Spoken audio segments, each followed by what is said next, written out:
তুমি আমার সাবেক স্ত্রী, তুমি সাবেকই থাকো। আমি তোমার সেটা বাঁচবো না। আর তুমি কিন্তু ভালো করেই জানো আমার রাগ সম্বন্ধে।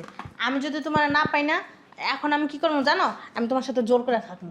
থাইকা তোমার স্ত্রী যখন বাসার ভিতরে আসবে তখন আমি বলবো যে তুমি আমার নষ্ট করছো। তুমি কি আমার মাইনা নিবা? তুমি কি আমার মাইনা নিবা? অসম্ভব। এই! ছি ছি ছি ছি ছি ছি ছি। আপা, মিম, আপনি এগুলো কি করতেছিলেন? হ্যাঁ, না আসলে কি ওই ও কি ও ওই কি আপনাকে নষ্ট করতে চাইছিল? আপনার গায়ের উপরে হাঁপায়া পড়ছিল? হ্যাঁ, আপনার উপরে কি হামলা করছিল? সি আপা, আপনার আমি ভালো একটা মেয়ে জানতাম। হ্যাঁ, সেই কলেজ লাইফ থেকে আমি আপনার বোনের সাথে পড়াশোনা করে আসছি। ভাবছি কি যে আপনি যেভাবে মানে চলছেন, আপনি একটা মাটির মানুষ, কিন্তু এগুলো আপনি কি করতেছিলেন? আমি না আগেই জানতাম যে আপনি আমার হাজবেন্ডের সাবেক স্ত্রী। বুঝতে পারছেন? শুধু আমি প্রকাশ করি নাই কেন জানেন? আমি আমার স্বামীকে একটু পরীক্ষা করে দেখলাম যে আমার স্বামী আদৌ সে আমাকে ভালোবাসে নাকি তার সাবেক স্ত্রীকে ভালোবাসে।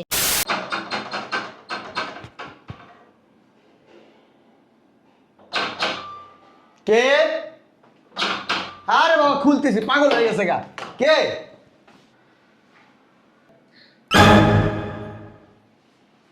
বুঝলাম না, বাড়ির ভিতরে ঢুকছো কেন তুমি?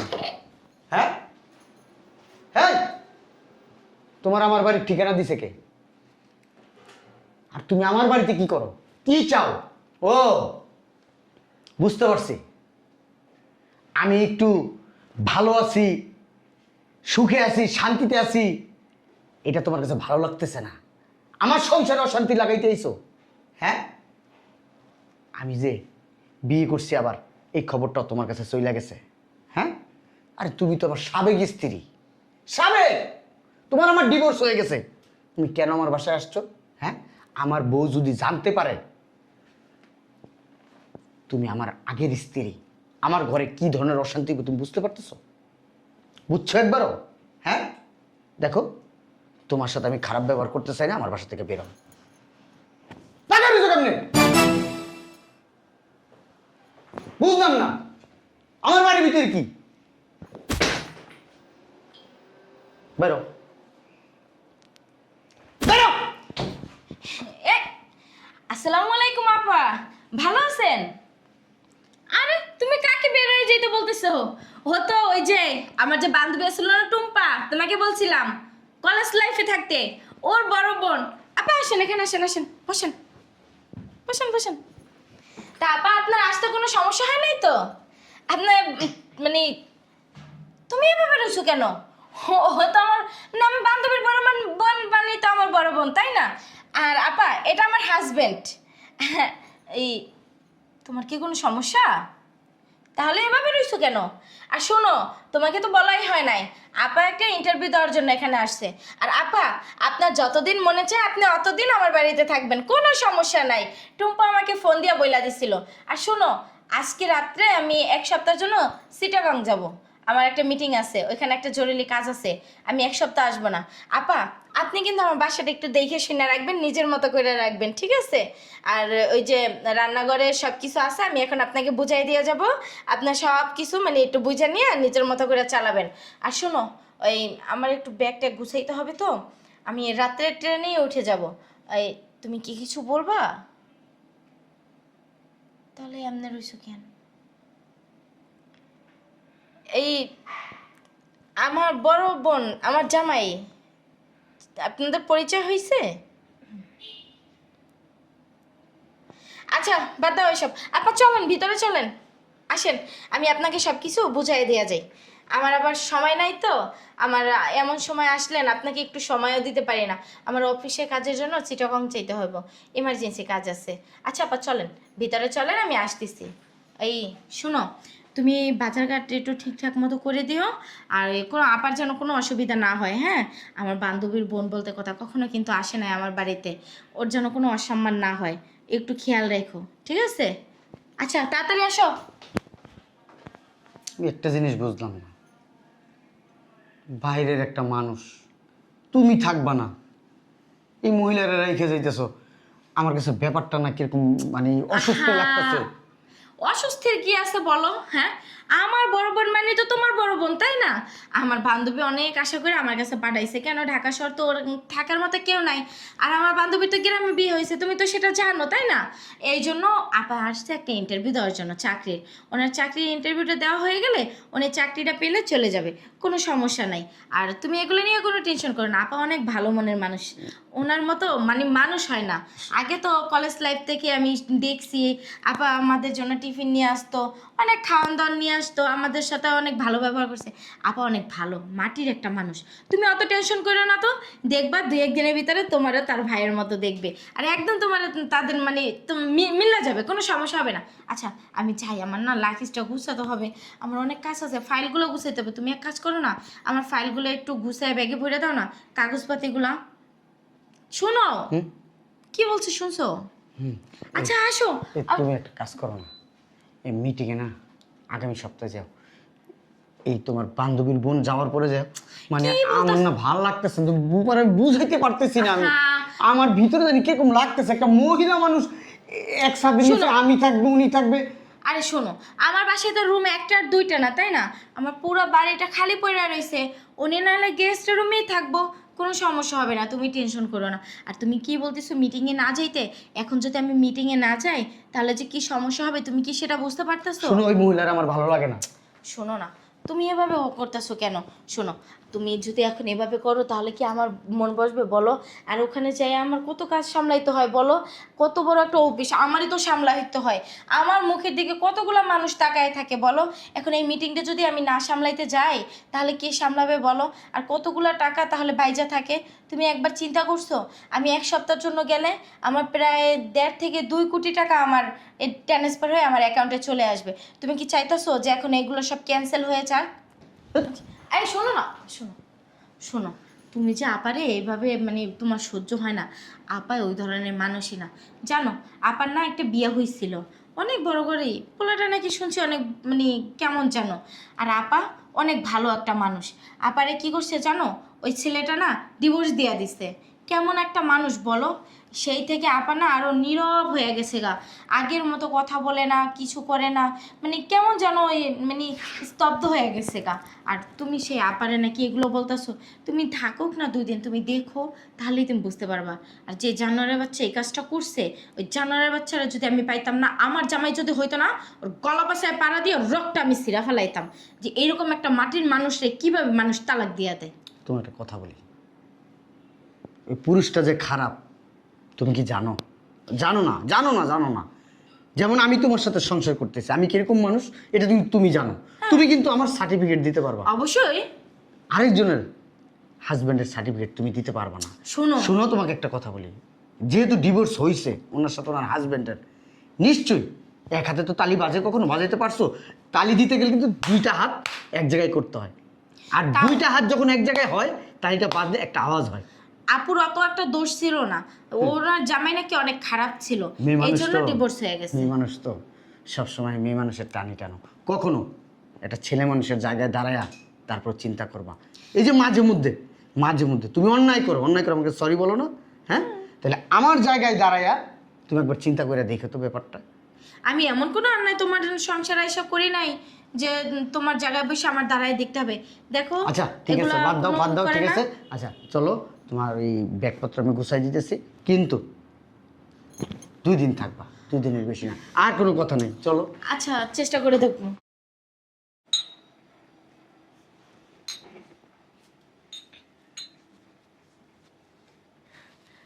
কাজ করতেছো? তুমি আমার ঘরে, তোমার জন্য চা বানাইছি। আমি তো তোমাকে চা বানানোর কথা বলি নাই। তুমি তো আগে আমার চা অনেক পছন্দ করতা। আগের দিন বাগে খাইছে, আগের কোনো দিন নাই এখন, পাস্ট ইজ পাস্ট, এটা মনে রাখবা সব সময়। এই জন্যই চা বানিয়ে নিয়ে আসছি। দেখো, তুমি গেস্ট রুমে ছিলা, গেস্ট রুমেই থাকো, আমার বেডরুমে আসার চেষ্টা করবা না। যে কয়েকদিন থাকবা তুমি তোমার মতো থাকবা, আমার ওয়াইফ যেন বুঝতে না পারে কোনো সময় যে তুমি আমার সাবেক স্ত্রী। ঠিক আছে বসো। হাত ধরো কেন? আচ্ছা বসো। তুমি বসো। বসো না। আমি অন্য ঘরে যাইতেছি, আমার ডিস্টার্ব করো না। আর কথা বলি, বসো, সমস্যা কি? তোমার সাথে আমার কোনো কথা নাই। তোমার সাথে কিসের কথা? আসলে কিসের কথা? যখন কথা বলার সময় ছিল তখনই তো কথা বলো নাই, এখন কিসের কথা বলবো তোমার সাথে আমি? আমি না, আমার সংসারে ভেজাল লাগায়ও না। আমার স্ত্রী মানে মিম আমাকে খুব বিশ্বাস করে, আমি খুব ভালোবাসে। যেই ভালোবাসা মনে করো টাকা দিয়ে কেনা যাইব না। আর তোমার ভালোবাসা কিনতে গেলে তো টাকা লাগতো, রাত দিন 24 ঘন্টা টাকা টাকা টাকা টাকা টাকা ছাড়া তুমি কিছু বুঝতা না। যেহেতু টাকা তোমার দরকার, দিয়ে আসছি তো টাকা। আমি তাহলে কেন আবার তুমি আমার বাসায় আসলা? তুমি যখন জানলা এটা আমার বাড়ি, তখন তোমার যাওয়া উচিত ছিল এই বাসা থেকে। আমি আগে জানতাম না যে আগের কথা বলছি না? তুমি মিমের হাজবেন্ড, আমি জানতাম না। আচ্ছা, যখন জানছো তখন তো তোমার চলে যাওয়া উচিত ছিল। তারপরও তুমি যখন শুনলা আমার ওয়াইফ চিটাং যাবে, কেন তুমি থেকে গেলা? তুমি বলতে পারতা না যে না আমি থাকবো না, তুমি থাকলে থাকবো, না হলে আমি চলে যাব? এই কথা তো বলতে পারতা। আমার তো চাকরিটা অনেক দরকার। দরকার চাকরি? বাংলাদেশে কি থাকার জায়গা নাই?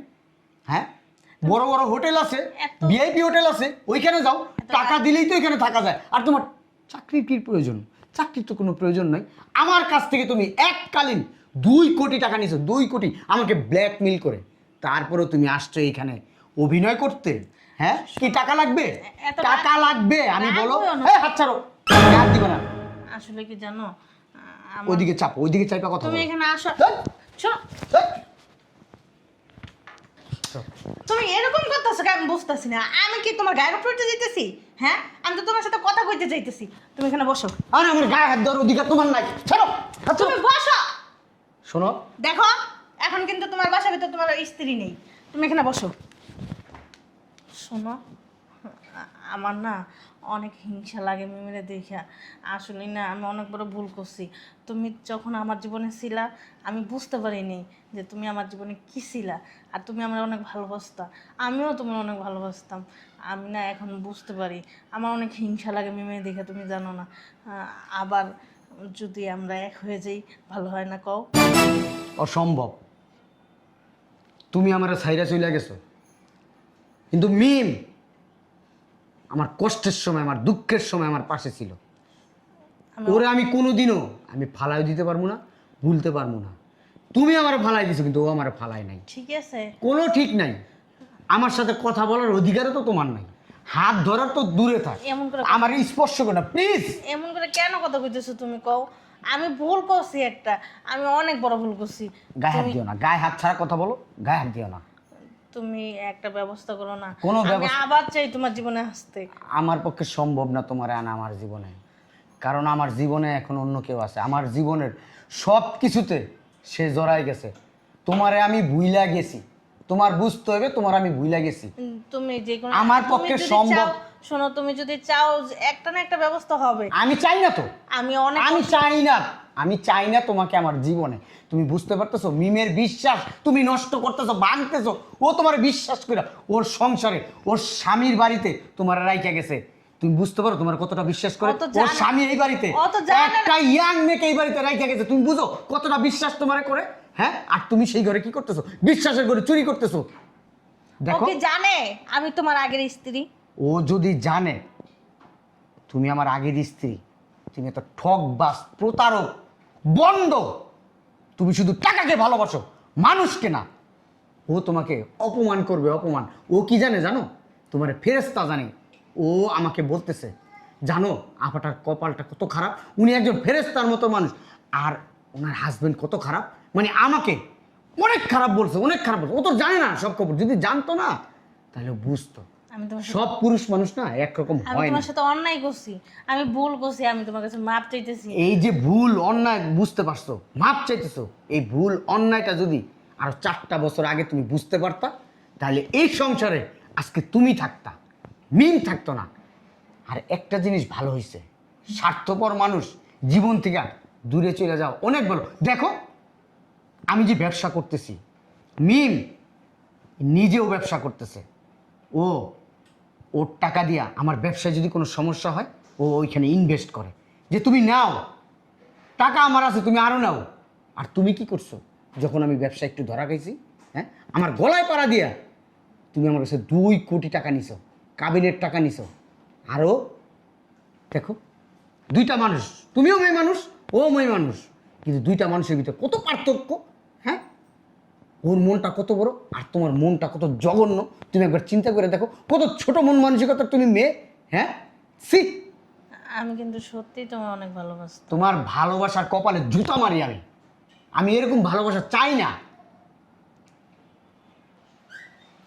দেখো, তুমি এখান থেকে যাও। আমি যাব না। তোমাকে আমি যাইতে বলছি। আমি তোমাকে চাই।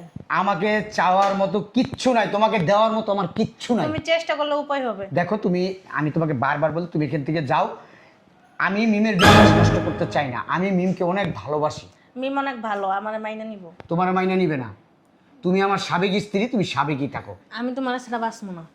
আর তুমি কিন্তু ভালো করেই জানো আমার রাগ সম্বন্ধে। আমি যদি তোমার না পাই না, এখন আমি কি করবো জানো? আমি তোমার সাথে জোর করে থাকবো। থাইকা তোমার স্ত্রী যখন বাসার ভিতরে আসবে, তখন আমি বলবো যে তুমি আমার নষ্ট করছো। তুমি কি আমার মাইনা নিবা? তুমি কি আমার মাইনা নিবা? অসম্ভব। এই! ছি ছি ছি ছি ছি ছি ছি। আপা, মিম, আপনি এগুলো কি করতেছিলেন? হ্যাঁ, না আসলে কি ওই ও কি ওকে ওই কি আপনাকে নষ্ট করতে চাইছিল? আপনার গায়ের উপরে হাঁপায়া পড়ছিল? হ্যাঁ, আপনার উপরে কি হামলা করছিল? সি আপা, আপনার আমি ভালো একটা মেয়ে জানতাম। হ্যাঁ, সেই কলেজ লাইফ থেকে আমি আপনার বোনের সাথে পড়াশোনা করে আসছি। ভাবছি কি যে আপনি যেভাবে মানে চলছেন, আপনি একটা মাটির মানুষ, কিন্তু এগুলো আপনি কি করতেছিলেন? আমি না আগেই জানতাম যে আপনি আমার হাজবেন্ডের সাবেক স্ত্রী। বুঝতে পারছেন? শুধু আমি প্রকাশ করি নাই কেন জানেন? আমি আমার স্বামীকে একটু পরীক্ষা করে দেখলাম যে আমার স্বামী আদৌ সে আমাকে ভালোবাসে নাকি তার সাবেক স্ত্রীকে ভালোবাসে। কিন্তু না, আমার স্বামী সত্যি একটা মাটির মানুষ। হ্যাঁ, ওনার মতো হাজবেন্ড পাওয়া এই জমানায় অনেক তাপ ব্যাপার। অনেক, একদম চুপ। আপনি কি নারী? নারী জাতের একটা কলঙ্ক। আপনি কিভাবে পারলেন? হ্যাঁ, এখন আমার জামাই আমারই নিয়ে সুখী আছে, শান্তিতে আছে, এই জন্য আপনার লোভ সামলাইতে পারেন না। হ্যাঁ, আমার জামাইয়ের কাছ থেকে আপনি 2 কোটি টাকা নিছেন, তারপরে আবার ডিভোর্সের কাবিনের টাকার জন্য চাপ দিয়ে তারপর নিছেন। ওই মানুষটা যখন অসহায় ছিল না, রাস্তায় রাস্তায় ভিক্ষা করতেছিল না, তখন কই ছিল আপনার ভালোবাসা? এখন ভালোবাসা উতলায় পড়তেছে। হ্যাঁ, আমি জানতাম যে এমন কিছু আপনি করবেন, এই জন্য আমি না চট্টগ্রাম না যায়া অফিসে যায়া সব কাজ শেষ করে আইছি। মিটিং আমি মোবাইলেই সারছি, তারপর আমি বাসায় আসছি। শুধু একটা রাইট দিয়ে গেছি আপনার জন্য, যে আপনি কি করেন সেটা আমি দেখব। ওইটা কি দেখছেন? রুমের ভিতরে আমি আগে থেকে সেট করে রেখে গেছি। আর ওইগুলো না সব এই যে দেখেন, দেখছেন? সব মোবাইলে আমি বসে বসে দেখতেছিলাম যে আপনি কতটা নিচে নামতে পারেন আর আমার জামাই কতটা নিচে নামতে পারে। যে না, আমার জামাই আমার জামাইয়ের জায়গায় ঠিকই আছে। আপনি কেমন নারী? হ্যাঁ, বিপদের সময় ফালায় রেখে গেছেন আর এখন সুখের সময় সংসার ভাঙতে আইছেন। আপনার টাকা লাগবো? আমি অনেক বড় আপনার টাকা লাগবো? হ্যাঁ, আপনার কত টাকা লাগবো? মিম, আমি ডুবে ডুবে গেছিলাম। নেন। আমি অনেক বড় ভুল করছি। শোনো না, আমরা চাইলে আরো টাকা লাগবো? আমরা হ্যাঁ, চাইলে একদম ধরবেন না আপনি আমাকে। আপনাকে শুধু আমি আশ্রয় দিছিলাম কেন জানেন? আপনাকে জানতাম যে আপনি একজন ভদ্র মানুষ, আর আপনার হাজবেন্ড আপনাকে সাইডে দিয়েছে। সেই কথাটা শোনার পর থেকে না অনেক খারাপ লাগছিল আমার, যে আপনার মতো একটা মাটির মানুষ রে, মানুষ কিভাবে সাইডা দেয়? ও কি একটা মানুষ না জানোয়ার? কিন্তু আমার জামাই আমাকে বুঝাইছে যে সব পুরুষ এক হয় না, সব মহিলাও এক হয় না। ঠিক আপনার মতো কিছু মানে থাকেন ভেদা মাছের মতো, মনে হয় কি ভাজা মাছটা উল্টায় খাইতে জানেন না। আর তার ভিতরে আপনি কি করেন? হ্যাঁ, নুন দিয়ে কই মাছ ধুইতেছেন, তাই না? হ্যাঁ, আপনার লজ্জা করা উচিত, বুঝছেন? আপনার মন চাইতেছে কি জানেন? ঠাস ঠাস করে জুতারও উড়ায় 2টা গাল পাশে বাড়ি মারতে পারতাম, তাহলে আমার এই মনের জ্বালাটা না মিটতো। কিন্তু আমি আপনার মতো বেয়াদব না, অসভ্য না, লম্পট না। আপনাকে আমি রেসপেক্ট করতাম, কিন্তু আপনি সেই যোগ্যই না, আপনার সেটার যোগ্যই না। আপনি এই মুহূর্তে আমার বাসা থেকে বের হন। আপনি আর কোনোদিনও আমার কাছে তো ফোন দেওয়া দূরের কথা, আমার বাড়ির সীমানায় আসবেন না।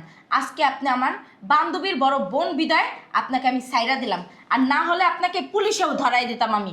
আপনি যেই নোংরামিটা করছেন আমার হাজবেন্ডের সাথে, সি সি সি সি সি সি। আপনাদের মতো কিছু নারীর জন্য না একটা নারী আকাম করে 10টা নারীর বদনাম হয়। বেরাম। মেয়ে, বের হন। তুমি তো অনেক কিছুই বললা, আমি ওর সাথে দুটো কথা বলতে চাই।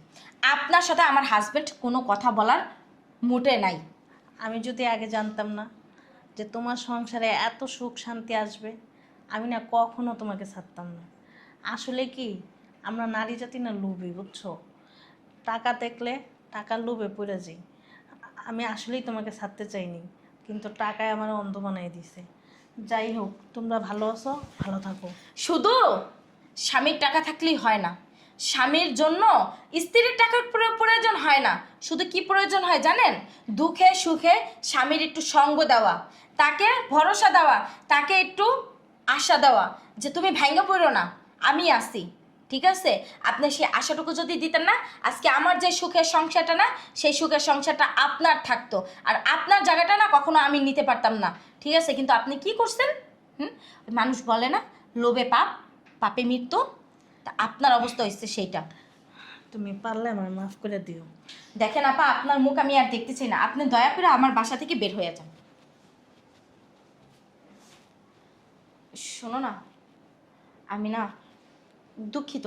আসলে তোমাকে ভুল বোঝার জন্য আমাকে তুমি মাফ করে দিও। আসলে কি, আমি আগেই জানতাম যে উনি তোমার সাবেক স্ত্রী। আসলে আমি আমার বান্ধবীর কাছ থেকেই শুনছি যে তোমার ছবিও দেখাইছে, কিন্তু আমি না প্রথমে বিশ্বাস করতে পারি নাই যে এরকম, আমাকে তো কখনো বলে নাই সে বিয়ে করছে বা কিছু। এই জন্য আর কি আমি তোমাকে পরীক্ষা করার জন্য আমি ওর বোনকে, যেহেতু বলছে যে ওর বোন ইন্টারভিউ দেওয়ার জন্য ঢাকা আসতেছে, তখন আমি বলছি যে তাহলে তোর বোনকে আমার বাসায় পাঠাই দে। কিন্তু আমি জানতাম না যে ও তোমার সাথে এরকম বিহেভ করবে। আমাকে তুমি মাফ করে দাও। আসলে আমি সত্যি অনেক দুঃখিত। তোমাকে মানে অবিশ্বাস করাটা না আমার উচিত হয় নাই। আমাকে তুমি মাফ করে দাও। মাপ চাওয়ার কিছুই নেই। তুমি যেটা করছো, তোমার জায়গায় যদি মনে করো আমি থাকতাম, আমি এই কাজটাই করতাম। যাক, একটা জিনিস ভালো হয়েছে, আল্লাহ যা করে ভালোর জন্য করে। আমার প্রতি তোমার যে বিশ্বাস আরো বেশি হয়েছে। এটা ঠিক, কিন্তু তোমার মতো স্বামী পাওয়া না সত্যি অনেক ভাগ্যের ব্যাপার। শুধু আমার মতো স্বামী না, তোমার মতো ওয়াইফ পাওয়া এটাও ভাগ্যের ব্যাপার। তোমার মতো ওয়াইফ না সবার কপালে জুটে না। এটা আমার ভাগ্য যে একটা কুনারি আমার জীবন থেকে যায়, একটা ভালো নারী আমার জীবনে আসছে, ভালো একটা জীবন সঙ্গী পাইছি আমি। চলো ভিতরে চলো। আচ্ছা, চলো, আমি তো নিয়ে যেতেছি। আসো তুমি কি খাইছো? আসো।